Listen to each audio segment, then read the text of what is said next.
കഴിക്കാൻ നല്ല രുചിയുള്ള ക്യാരറ്റ് കേക്ക് വളരെ എളുപ്പത്തിൽ നമുക്ക് വീട്ടിലുണ്ടാക്കാം. കേക്കിൻ്റെ ടെക്സ്ചർ കണ്ടോ? നല്ല മോയിസ്റ്റ് ആയിരിക്കും, കഴിച്ചുകൊണ്ടേയിരിക്കാൻ തോന്നുന്ന രുചിയും ഉണ്ടാവും. ചുവട് കട്ടിയുള്ള ഒരു പാത്രം ആദ്യം 10 മിനിറ്റ് ചൂടാക്കി അതിൽ ഈ മാവ് വെച്ച് തീരെ ചെറിയ ഫ്ലെയിമിൽ ബേക്ക് ചെയ്തെടുക്കാനും പറ്റും. അതല്ലെങ്കിൽ ഓവനിൽ ബേക്ക് ചെയ്യാം. എങ്ങനെയായാലും രുചിയുടെ കാര്യത്തിൽ ക്യാരറ്റ് കേക്ക് മുന്നിൽ തന്നെയാണ്.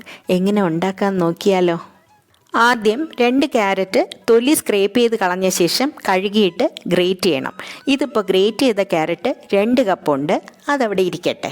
1 കപ്പ് പഞ്ചസാര ചെറുതീയിൽ വെച്ചിരുന്നാൽ കുറച്ച് സമയത്തിനകം ഇങ്ങനെ പതഞ്ഞു വരും.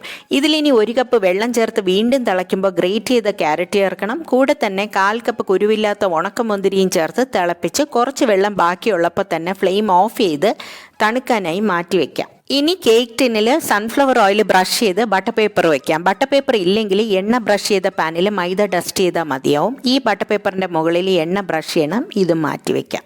ഇനി വേണ്ടത് പഞ്ചസാര. 1 കപ്പ് പഞ്ചസാര പൊടിച്ച് മാറ്റി വയ്ക്കാം. ഇനി ഡ്രൈ ഇൻഗ്രീഡിയൻസ് ഒരുമിപ്പിക്കാം. ഒരു അരിപ്പയിലേക്ക് 2 കപ്പ് മൈദ മാവ് എടുക്കാം.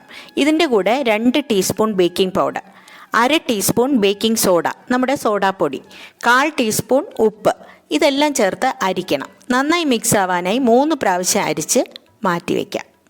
ഇങ്ങനെ സ്റ്റെപ്പ് ബൈ സ്റ്റെപ്പായി ചെയ്താൽ കേക്ക് ഉണ്ടാക്കുന്നത് എളുപ്പമാണ്. അടുത്തതായി ഒട്ടും നനവില്ലാത്തൊരു മിക്സി ജാറിൽ 4 മുട്ട, കൂടെ തന്നെ 2 ടീസ്പൂൺ വാനില എസൻസ് ചേർത്ത് ഹൈ സ്പീഡിൽ ബീറ്റ് ചെയ്യണം. ഇതിലിനി പൊടിച്ച പഞ്ചസാര ചേർത്ത് വീണ്ടും ഹൈ സ്പീഡിൽ ബീറ്റ് ചെയ്യാം. അവസാനം 1 കപ്പ് സൺഫ്ലവർ ഓയിൽ ചേർത്ത് ലോ സ്പീഡിൽ ബീറ്റ് ചെയ്ത് തണുത്ത കാരമൽ ക്യാരറ്റ് കൂട്ടിലേക്ക് ഈ മുട്ടക്കൂട്ട് ഒഴിച്ചു കൊടുക്കാം. 1/2 ടീസ്പൂൺ ഗ്രാമ്പൂ പൊടിച്ചതും ചേർക്കാം. ഇതിലിനി അരിച്ചു വെച്ചിട്ടുള്ള മൈദ മാവ് 3 പ്രാവശ്യമായി ചേർത്ത് കട്ടയില്ലാതെ പതുക്കെ ഫോൾഡ് ചെയ്യണം.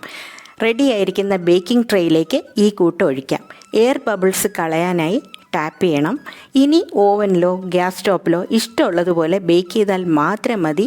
ഈ കേക്ക് കഴിക്കാൻ നല്ല രുചിയാണ്. അലങ്കാരത്തിനായി ക്യാരറ്റോ നട്ട്സോ ടോപ്പ് ചെയ്യാം. കഴിക്കാൻ നല്ല രുചിയും പിന്നെ ഈസിയായി ഉണ്ടാക്കാനും പറ്റുന്നതുകൊണ്ട് വീണ്ടും വീണ്ടും ഉണ്ടാക്കി കഴിക്കാൻ തോന്നും.